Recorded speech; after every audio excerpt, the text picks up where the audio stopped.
Hey there, welcome to ATL and 29, a podcast where we look at the NBA from the starting point of Atlanta. My name is Kevin Chenard. I'm here with Tyler Jones and Glen Willis. We're recording on a Sunday night late during the fourth quarter of Timberwolves Nuggets. So if you hear Glenn shouting and hollering, he's watching that game. As I do, as I do. And speaking of the starting point being Atlanta, the draft is going to start in Atlanta, I heard today. Yeah, I wanted to start with this question: Are Hawks fans allowed to feel joy? Like, is that a thing that can actually happen? Sure. Sure. Yeah. I hope so. I think so. I think this is great news. I know everybody wants to poo-poo it being a bad draft, but like Nope. that's that's I mean, that's the it's a it's breaks. a it's a bad draft for teams without like foundational pieces. Right. Like if you need like somebody to lead your franchise into a new era, that player's not there. But for the Hawks, I mean, there are a bunch of like good basketball players in this draft who should be good NBA players. Hmm. And the benefit the benefit of having the number one overall pick is that the Hawks just have they can pick and choose what they want to do with it. Like if they want to keep it or they want to trade down, like if they like somebody else, then who I think we all have as or who I have as the number one pick in this draft is Alex Sarr. If they feel like that's not somebody they want, or they can get real value for it because there are teams below them that really need the type of center that Sarr is, but or center slash power forward big man that Sarr is, like they have leverage to, enter in negotiations, be in a position of power.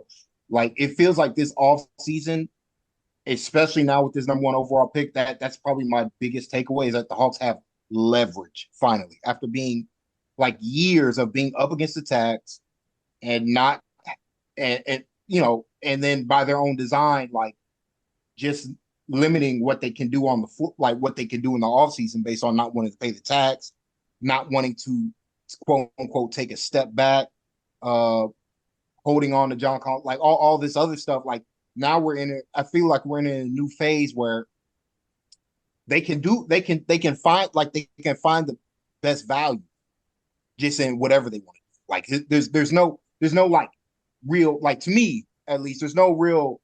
I mean, there's pressure that this team needs to win, but there's no real like, oh, I can only do this one thing, if that makes sense. Yeah, there's a lot of flexibility. I mean, somebody, Yeah, somewhere down the line, 10 years from now, they're going to look back at some general manager and say, you picked so and so at number 5, and it's going to look really bad because you'll say that player wasn't a number 5 pick, and it's a weak draft in that sense. But there's talent, and like you said, there's flexibility to be had in picking number 1 when you're not going to have another pick for or another good pick for a few seasons now. So it's certainly a position of value. Before Uh, we dig in, Kevin, can you?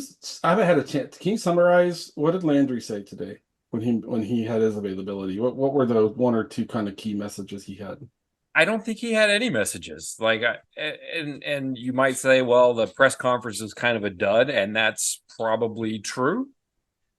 Um, but part of it was it just hadn't sank in yet. It was like an hour after the whole thing went down, and part of it is, he's people are asking him strategy things. Are you going to do this? Are you going to do that? And it's like we're going to sit down and evaluate it. So he's not saying anything, but that's the poker thing to do at this point is not say anything. So It's I would also the say he right really didn't answer. say anything, and that's a strategy thing because, like you said, he's got a lot of leverage. There's a lot of ways you can go with this, and but basically the only thing he said is that there's a lot of work to do, and they're going to do their due diligence. And while that might be a bit of a boring answer, it's the right answer. It I is the mean, right answer. before today, It's they really had what you no. want to hear. You Yeah, don't want him it's to come out and say, we're going to keep it. You don't want him to come out and say, we're going to trade it. You lose leverage if you do that. So, and not only that, but they had no reason before today to start planning for having the first pick, right? I mean, this is a new scenario for them. right.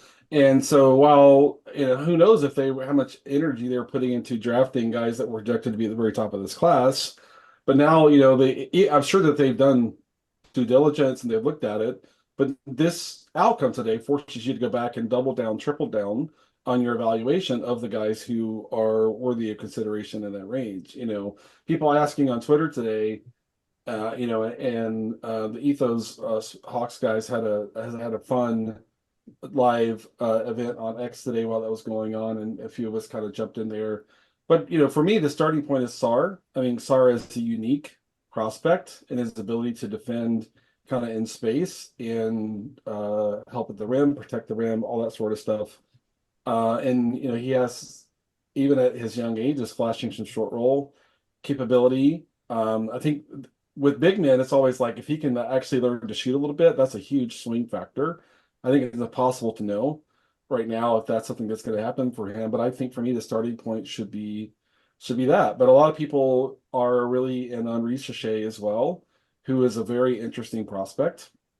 I don't think he has um the ceiling of a guy who's going to like play on ball a lot and be a primary Yeah. creator, but he could be, to Tyler's earlier point, you're looking for a supplemental creator with size on the wing and a really robust kind of set of skills. He really looks like he's going to play into that template really, really well. So I think that deserves a lot of consideration as well. And we talked about too, if they want to kind of trade, if they love Holland and feel like they could trade back, I don't know, 4 spots or so, and get a guy that can be plugged into the starting lineup or the rotation right away, plus get maybe the best point of attack defender in this draft. And then, I'm still kind of doing my homework on Matas.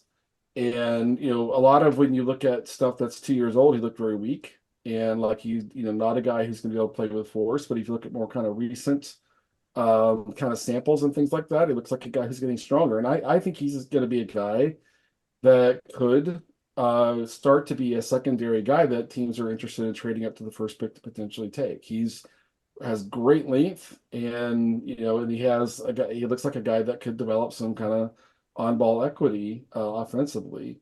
But for me, the starting point is Sard, just because in this NBA, having a guy who can play at both power forward and center and has the agility and mobility and the general kind of capacity to play in space and not get played off the floor, against certain lineups, matchups, teams, etc. That's a really valuable asset in this era of the NBA. I brought this up. I brought up Sam Vecini's a little bit on that X Spaces that was happening earlier this afternoon, but I kind of want to expand on what I really like what he said about what about Sar is that he offers the Hawks court coverage, specifically on defense.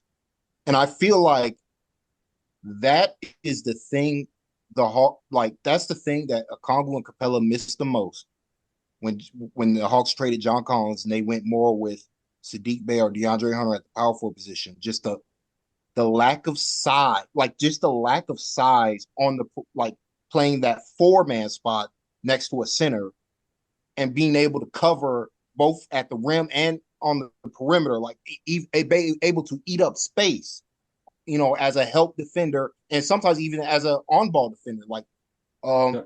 John Collins in the Celtics series, like go watch what he was doing on the ball against Jalen Jalen Brown, like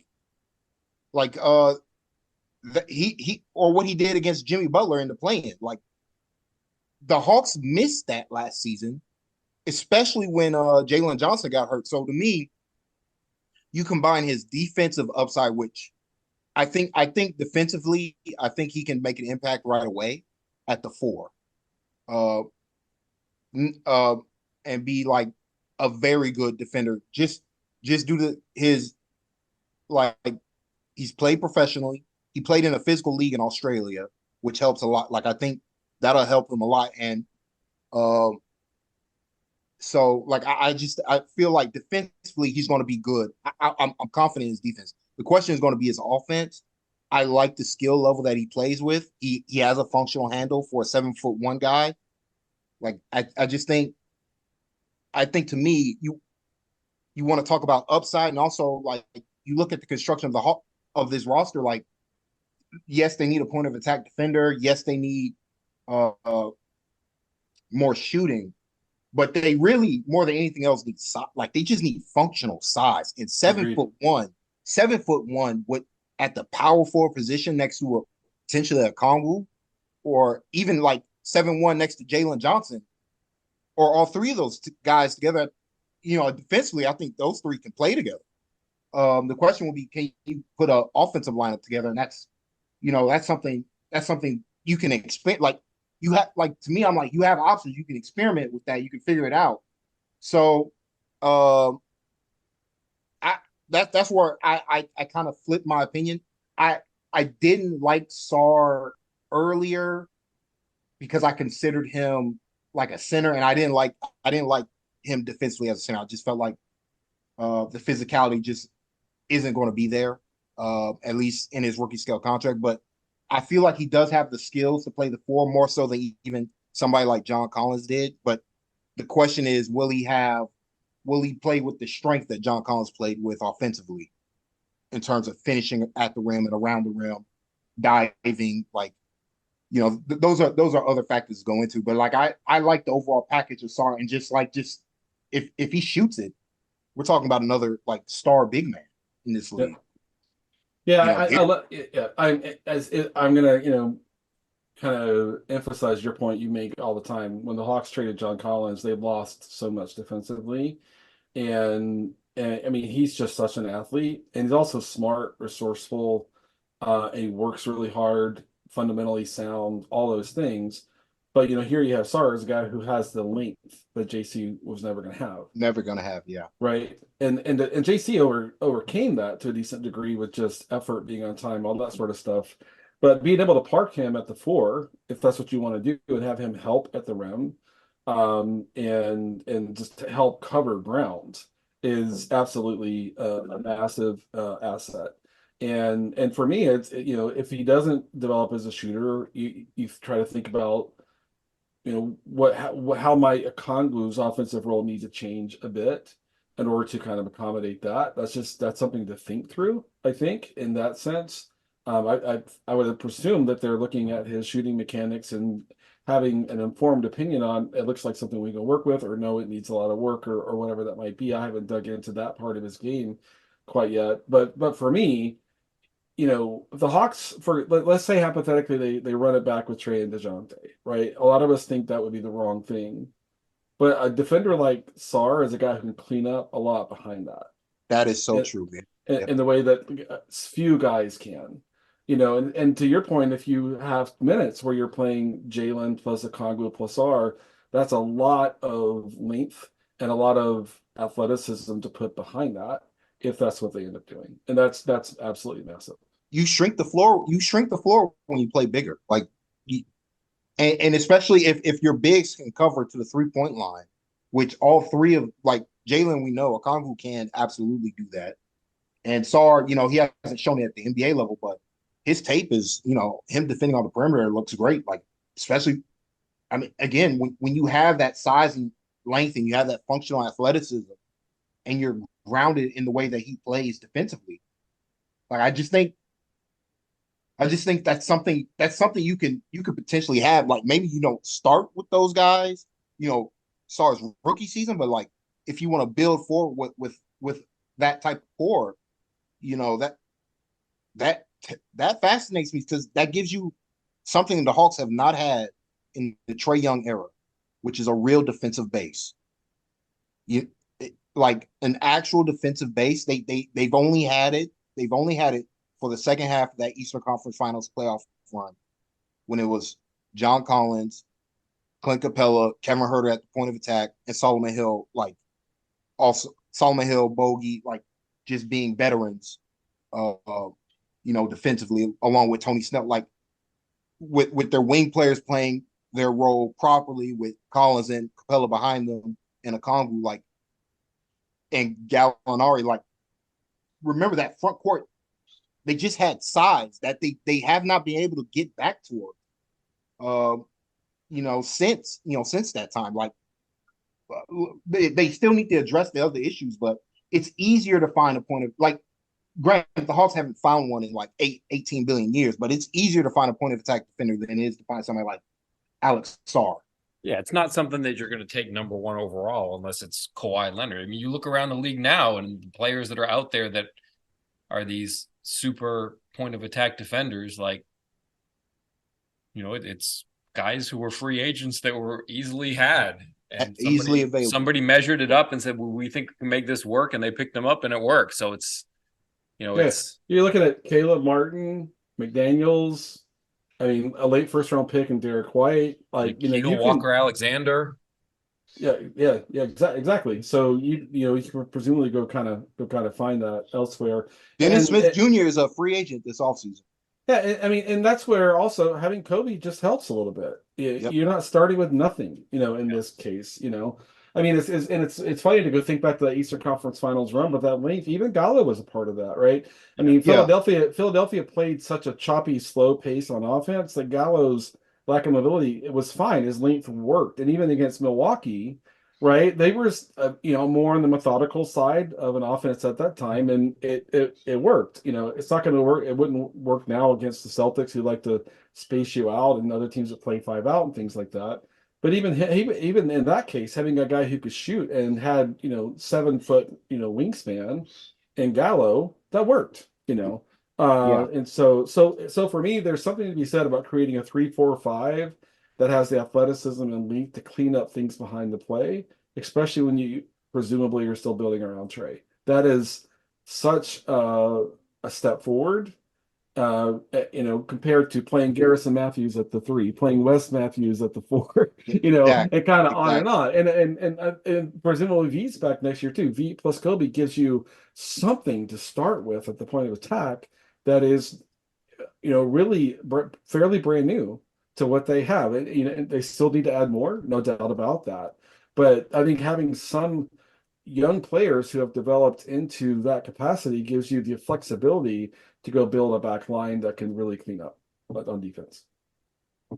Yeah, like, Tyler mentioned a few minutes ago, like possibly, and he said basically that's going to work on defense for sure, like Jalen, Onyeka, and Sarr, if that's the direction they go, and it's not so much that you can play 3 together, but that you have this interesting contrast of styles so that you can have 2 on the floor at all times.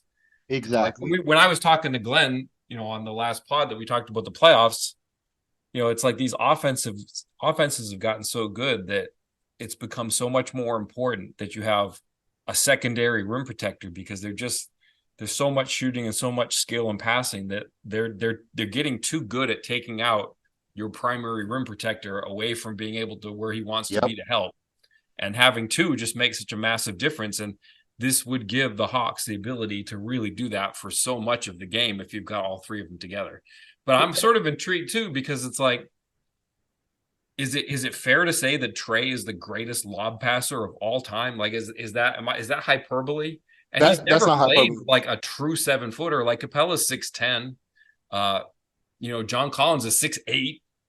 Like, if he's playing with somebody who's a great finisher at 7'1", that's interesting. That's intriguing to me. And Kevin, he's not that yet. He's in Europe. They play so much short roll that they short roll, pick and pop like crazy. But that doesn't mean he can't develop into that, right? But if you go watch him play, it's a lot more short roll. Sure. And things like that, right? I mean, that's the thing to me. Like, in addition to shooting, the thing is he's got to learn like the dark arts of screening. Like, he's very good passing in the short roll, but you watch the beginning of some of these plays where he's setting the picks, and it's like, there's a lot to be learned there, and it's like you said, not about finishing, but it will be at the NBA level. The benefit of playing with Trey is he demands that of he's going to demand certain things from his bigs, especially somebody like Sarr. Like, that's something like day one. He's like, hey, because I could totally see a scenario where like Sarr begins his career where he's just slipping everything, and he's like sprinting to the front of the rim. Yep. He's not setting the screen. That's what Capella was so great at. Whereas Okongwu is more the screen setter to open up Trae Young shooting 3-pointers from behind the line. To me, I'm like, because I don't know if this is true or not. One thing I tweeted earlier, if they do take Sar, and they might not, again, there are other avenues that they could do, but Right. I feel like Sar is the most likely outcome. Yep. Is that double drag might be back for this Hawks team? You know, the basic double drag with Trey, Collins, and Capella, something that I feel like they weren't able to get to with Jalen this this season, just because like I, I feel like an added boom to this is that it doesn't force Jalen to be a pure big. Like if you're getting all three of these guys, Jalen can play more wing, which to me, even though he has his advantages at the four, particularly on defense, I feel like he's more comfortable defending on the perimeter, if that makes sense. Even though he's an incredible rebounder, I just feel like his like if you get Sar, one, you're able to really utilize Jalen's on ball defense out in front, not necessarily as a point of attack defender, but somebody who you could really put on a team's best wing and tell them, hey, you got help behind you. You can just get after it. You got two guys behind you instead of just one. You can really get after it defensively. And then on offense, like just that overwhelming, like Jalen will have such a size advantage over whoever he's being defended by.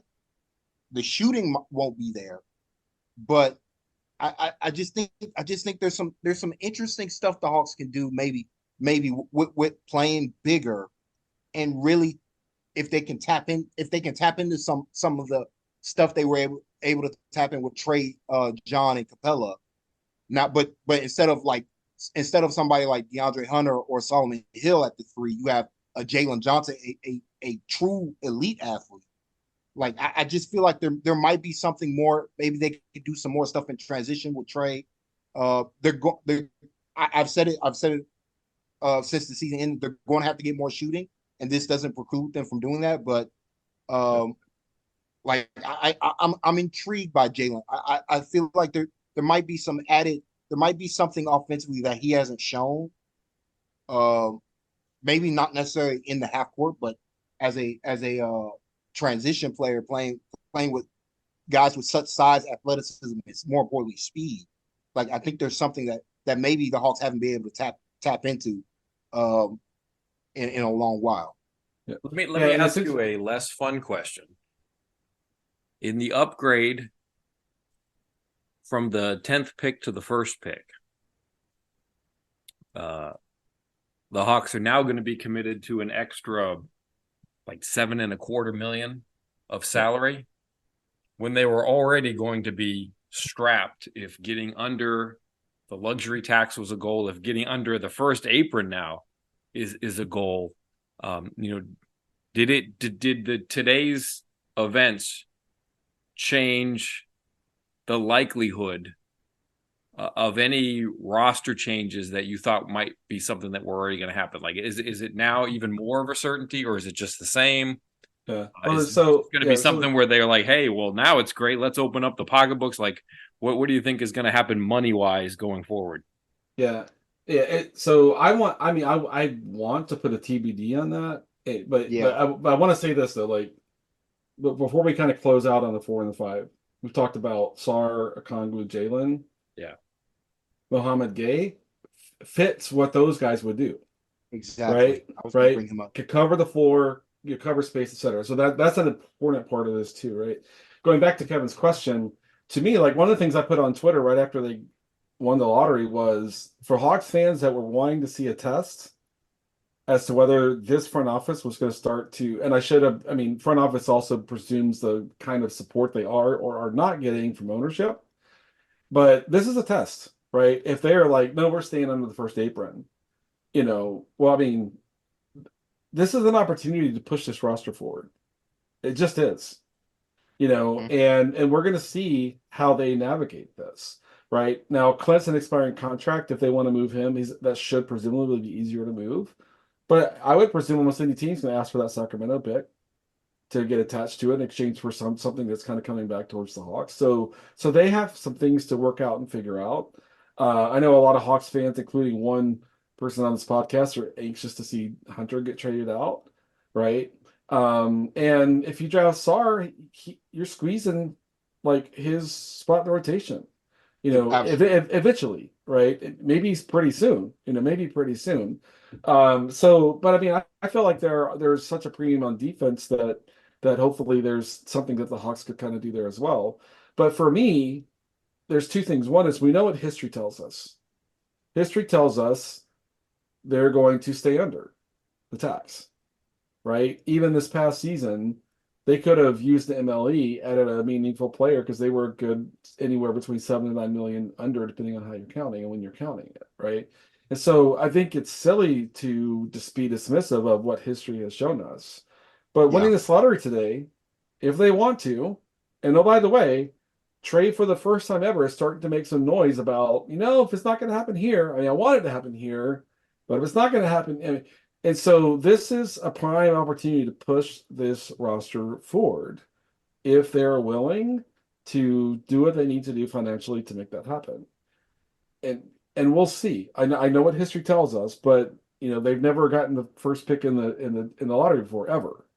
I was 4 years old the last time the Hawks were had the first pick in the draft. And that guy never played for the franchise, And so, I want to say like history tells me we should be suspicious, but this is a different scenario, and so maybe something different will happen, and I'm going to try to kind of wait and see what they do.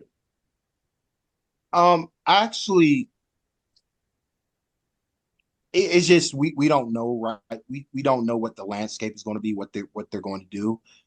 So I actually want to put a like I want to talk about what the financials in a second because I actually want to get back to because when you brought up Mo Gay, that brought up something I wanted to talk about potentially and again they could pick somebody else or they could trade it, but to me the more I think about Sarr, the more I feel like he's the guy. Is that I felt I felt really since the Hawks traded John Collins for nothing that Mo Gay, for as talented as he is, has been like his development was a little too important. If this makes it like it felt like for the Hawks to move like to go up another step, Mo Gay had to be good. Like he had to realize his potential. Whereas if you take a SAR, you could take it a little slower with Mo, and there's Yep, less pressure. There's less pressure on Mo Gay to really be that to live up to the talent that he has. Not necessarily the expectations. He doesn't have any expectations second round pick, but more as the raw physical talent that he has. There's less pressure on Mo Gay developing into the type of basketball player that you potentially could see him becoming, and also like a Kongwu, Sar, Jalen would be would mirror the foundation the Hawks had when they had Al Horford, Josh Smith, and Marvin Williams in their front court, and they were a consistent second round playoff team. That they had Joe Johnson as well, but like those three guys defensively were a real problem for teams because teams could not deal with their size. yep, It was just so tough to score. It was so hard to score on them. It's not like they had elite point of attack defenders then. It was Joe Johnson and Mike Bibby, but it didn't matter because those three guys would just clean up everything on the back end, totally, and that gives you some breathing room as a team as an organization when you have that functional athletic size in ways that other teams don't have. Like you look around the league, the teams that are that big are the Timberwolves and the Nuggets functionally. That's to me, this is a real chance for the Hawks to really get a physical advantage. When you combine that with Trae Young's brilliance as an offensive player, I just think there's some you get somebody as talented as physically talented as Saar next to somebody like Trae Young. Like that's just a different element. Somebody 7'1", with his length and his size next to the one of the best like advantage creators in the game, like period. Like if Trae Young isn't in the top five, I don't. He's to me he's one. If honestly he's one of the three best advantage creators in the NBA today. Like just full stop. For when you factor in everything that goes into what that is in the modern NBA in terms of I'm going to get my teammates a quality look every single possession, regardless of who I'm on the floor with. Trae Young has been a consistent stalwart in this league. Now you give him, instead of being smaller, you give him size. And if you go back to your point, Glenn, if you can use this offseason to really get the type of shooting you need to supplement Bogey and, potentially Garrison Matthews, if he's still here, I would expect he is. But, get some more like shooters like that. That's not an easy thing to do. I understand. But if you have those three guys in your front court, you're able to take guys who aren't maybe good defenders at the guard spot and get away with it, if that makes sense. Like you can get Absolutely. away Right. with a Duncan Robinson. You can get next to Trae Young. You can get away with Trae and Bogey. You can get away with Trae and insert shooter here who is not a good defender. But if there's those three guys behind them, you can play them more. And then also, if you have those two of those guys on the floor all the time, you can play two of those guys more. Like the inability of the Hawks this past season to play Bogey and Sadiq extended minutes because of their defensive shortcomings, like that was their winning formula. Trae, Bay, Bogey was the winning formula, but they didn't have another front court guy next to their center to supplement that lineup. So they couldn't stay with it. That's right. Now you have the opportunity with those three guys who you would expect to play 30 plus minutes every night because they're like 96 minutes available between three front court players. And so like you can get 90 minutes out of those three guys because they get like even Jalen can play some center. Especially if you got somebody like even potentially a Mo Gay as your fourth big or fifth big. Yep. You just get you get more lineup versatility, lineup options. Like this is a great day to be a Hawks fan, man. Like it just is. Yeah. And I mean, and I am like thinking forward into this, right? How many times the last two seasons have we seen Trey buried as low man? He's got nothing, right? Garrison Matthews is Bogey as low man, ping ponging back and forth from the circle to the weak side corner, right? When you have three guys like Sar, Jalen, Okongwu, pre-switch, pre-rotate, right? No, Trey's not going to be low man, right? And you want Trey's on ball, we're good, right? And because we got a 7-1 low man in the weak side corner, right? Yep. But you have to learn how to do that stuff, the pre-switching, the pre-rotating, the communication, all that sort of stuff, staying connected. But you could just keep that back line really, really, really solid, and not be like, oh well, when you got Trey plus Bogey plus DJ on the floor, and you're like, okay, Bogey's low man, you're like, well, we're screwed. There's literally nothing you can do. Nothing you can do. Nothing you can do. With a group like that, you're like, no, Trey, you're never going to be low man, right? We're going to rotate you up. We're going to pre-rotate you out of that spot. And so there's just a lot of scheme stuff that you can lean into when you have that kind of size where you are dictating what's going to happen. No, you're not doing that to us. You're not doing that to Trey, Exactly. That's really intriguing to me. All right, enough with the roster flexibility. A number one pick influences people maybe in a way that a number 10 pick does not. Do you see today's proceedings, and this is kind of a two-part question, do you see it influencing how Trey feels about the Hawks? And do you see it influencing, because it would not be unprecedented in the history of the NBA, ownership to step in and say, hey, I want that guy? So do you think Trey changes the way he feels? And do you think ownership gets any more heavy-handed based on the fact that it's a number one pick Glenn, that way? Can I take this real quick? Yeah. I think this is honestly, this is the most like to me, communicating with your owner or your governor, whatever they want to call it, and your superstar, the vision you have for your team is literally the job. And so it's going to be on Landry to one, have a unified voice in that front office. Hey, we want this guy. This is what we want to do. Like if I'm coming to these like ideas and conclusions of what the Hawks can do with Sarr, I'm sure there are multiple people in the Hawks organization who are doing the same thing. We're like, hey, we lacked so much size last year. We literally did not have the physical size to play good defense. It's all Quinn talked about. It's all Quinn talked about the last 2 months of the season. There is no way yeah. Quinn is like, wait, I can get the 7-1, potentially elite defender who has functional ball skills and can do all this other stuff on the offense. Yeah, give me that. So that I'm no longer playing Garrison Matthews at the 3 or Wesley Matthews at the 4 in a must-win game. Like that's over with. Yeah. That's over with. I can get 90 minutes out of elite at like not just the good at like Akambu is sneakily a great athlete when you consider his lateral quickness and his like functional vertical burst. Like he's a great athlete. Jalen Johnson is otherworldly.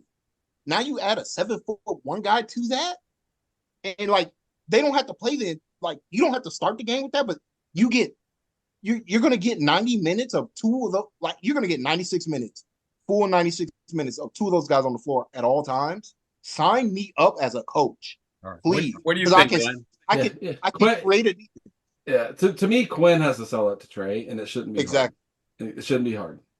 Trey, we're fixing the defense. This is how we're fixing the defense. We're going to be good on that end. We have the fix. Let's go. That's what it is. So you do think it will change the way Trey feels about the Hawks once it's pitched to him the right way? I'm hopeful. Absolutely. No one knows where his head is, but I'm hopeful that it will. That this should open the door that was not available to them before today. Just quickly, like Quinn sold them this entire season on the vision. Trey believed it. They didn't win, but he did believe in it. Yeah. There you go. All right. Good night, Bob. Good night, Bob. Good night, Bob.